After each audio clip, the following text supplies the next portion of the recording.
যার চরিত্র যেমন সে সেই রকম চরিত্রের জীবন সঙ্গী পাবে, বিষয়টা সঠিক কিনা? সব সময় সঠিক না। সব সময় এই কথা সঠিক কেন? আল্লাহ রাব্বুল আলামিন ফেরাউনের মতো অমানুষের ঘরে আসিয়ার মতো ভালো মানুষ দিছেন না, দেন নাই?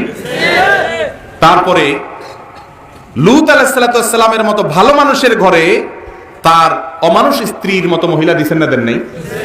তাহলে বোঝা গেল যে সচরাচর আল্লাহ কোরআনে বলেছেন আল আত-তাইয়্যিবাতু লিত-তাইয়্যিবিন ওয়াত-তাইয়্যিবুনা লিত-তাইয়্যিবাত। যদি আয়াতের অনেক রকম তাফসীর আছে, এর মধ্যে একটা তাফসীর এটাও যে যারা ভালো পুত পবিত্র তারা জীবন সঙ্গী হিসেবে পবিত্র পায়, কিন্তু এটা সবসময় জরুরি না, এটার ব্যতিক্রমও হয়। আপনি নিজের চরিত্রহীন দেখা আপনার ভালো একটা ভালো মেয়ে আপনার কপালে হয়তো আসছে, ওই মেয়েটার নিয়ে বাজে চিন্তা করেন না যে আমি যেহেতু অমানুষ তলে তলে অনেক কাকা কুঙ্কা করছি, এই মহিলাও মনে হয় সেই রকম। এরকম মনে করার কোনো সুযোগ, খবরদার।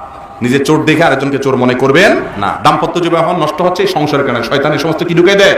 সন্দেহ ঢুকে দেয়। মনে করবেন যে আমি ফেরাউনের মতো অমানুষ হলেও আল্লাহ তাআলা আমাকে আসিয়ার মতো একজন ভালো মানুষ দিছে। মনে থাকবে তো ইনশাআল্লাহ।